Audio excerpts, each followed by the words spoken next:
ಎಲ್ರಿಗೂ ನಮಸ್ಕಾರ.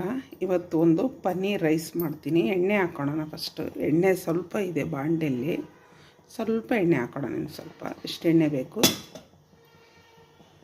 ಎಣ್ಣೆ ಕಾದಿದೆ. ಬೆಳ್ಳುಳ್ಳಿ ಹಾಕ್ಕೊಳ್ಳೋಣ. ಏನಿಲ್ಲ ಅಂದರೆ ಒಂದು ಅರ್ಧ kg ರೈಸ್ಗಿದು ಬೆಳ್ಳುಳ್ಳಿ ಚೆನ್ನಾಗಿ ಫ್ರೈ ಆಗಬೇಕು. ಬೆಳ್ಳುಳ್ಳಿ ಜೊತೆಗೆ ಸ್ವಲ್ಪ ಚಿಲ್ಲಿ ಫ್ಲೇಕ್ಸ್ ಹಾಕ್ಬಿಟ್ರೆ, ಇಲ್ಲ ನಿಮ್ಮ ಮನೇಲಿ ಒಣ ಮೆಣಸಿನ್ಕಾಯಿ ಇದ್ರೂ ಮುರಿದು ಹಾಕ್ಬೋದು. ಭಾಳ ಅದ್ಭುತವಾಗಿರುತ್ತೆ ಟೇಸ್ಟ್ ಮಾತ್ರ. ಇವಾಗ ಒಂದು ದೊಡ್ಡ ಗಾತ್ರದ ಈರುಳ್ಳಿ ಕಟ್ ಮಾಡಿ ಉದ್ದ ಕಟ್ ಮಾಡಿ ಇಟ್ಟಿರೋಂಥದ್ದು,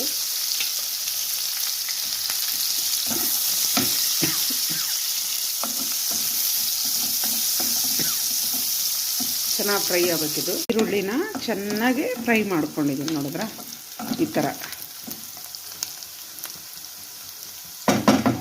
ನೀಟಾಗಿ ಫ್ರೈ ಆಗಿದೆ ಈರುಳ್ಳಿ.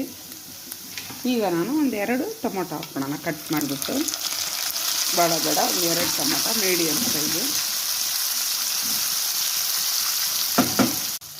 ಒಂದೆರಡು ಗ್ರೀನ್ ಚಿಲ್ಲಿ ಹಾಕೋಣ, 2ರಿಂದ 3.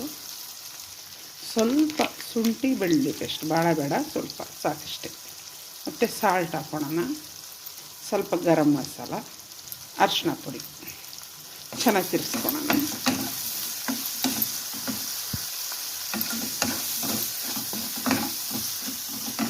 ಬೇಗನೆ ಮಾಡ್ಕೊಬೋದು ಬೆಳಗ್ಗೆ ನಾವು. ಇದ್ರ ಜೊತೆ ನೀವು ಪನ್ನೀರ್ ಇಲ್ಲ ಅಂದರೆ ಆಲೂಗಡ್ಡೆ ಹಾಕ್ಕೋಬೋದು. ಬೇಯಿಸ್ಬಿಟ್ಟು ಕಟ್ ಮಾಡಿ ಲಾಸ್ಟಲ್ಲಿ ಹಾಕಬೇಕು. ಆಲೂಗಡ್ಡೆದು ಇದೇ ಥರ ಮಾಡ್ಕೋಬೋದು. ಮಾಡಿಬಿಟ್ಟು ರೈಸ್ ಮಿಕ್ಸ್ ಮಾಡ್ಕೋಬೇಕು. ಈ ಥರ ಮಸಾಲ ಮಾಡಿಬಿಟ್ಟು ಲಾಸ್ಟಲ್ಲಿ ಆಲೂಗಡ್ಡೆ ಕಟ್ ಮಾಡಿ ಹಾಕ್ಕೋಬೇಕು. ಇದು ಅಷ್ಟೇ, ಲಾಸ್ಟಲ್ಲಿ ನಾನು ಪನ್ನೀರ್ ಕಟ್ ಮಾಡಿ ಹಾಕೋದು. ತುಂಬ ಅದ್ಭುತವಾಗಿರುತ್ತೆ ರೈಸ್ ಫ್ರೈ. ಇವಾಗಿದು ಮಸಾಲ ರೆಡಿಯಾಗಿದೆ. ಏನಿಲ್ಲ ಅಂದರೆ ಪನ್ನೀರ್ ಹಾಕ್ಕೊತಿದ್ದೀನಿ. ಏನಿಲ್ಲ ಅಂದರೆ ಒಂದು ಫುಲ್ ಇಲ್ಲ, ಇದು ಒಂದು ಹಾಫ್ ಪನ್ನೀರ್ ಇದೆ. ಒಂದು ಪ್ಯಾಕೆಟಲ್ಲಿ ಅರ್ಧ ತೊಗೊಂಡಿದ್ದೀನಿ ಅಷ್ಟೇ. ಪನ್ನೀರ್ ಹಾಕೊಂಡು ಸ್ವಲ್ಪ ಫ್ರೈ ಮಾಡ್ಕೋಬೇಕು, ಸಾಕು. ಮಸಾಲ ರೆಡಿಯಾಗಿದೆ. ರೈಸ್ ಹಾಕೋಣ. ನಿಧಾನಕ್ಕೆ ಮಿಕ್ಸ್ ಮಾಡಬೇಕು, ಯಾಕಂದರೆ ಪನ್ನೀರ್ ಒಡೆದೋಗ್ಬಿಡುತ್ತೆ. ನಿಧಾನಕ್ಕೆ ಈ ಥರ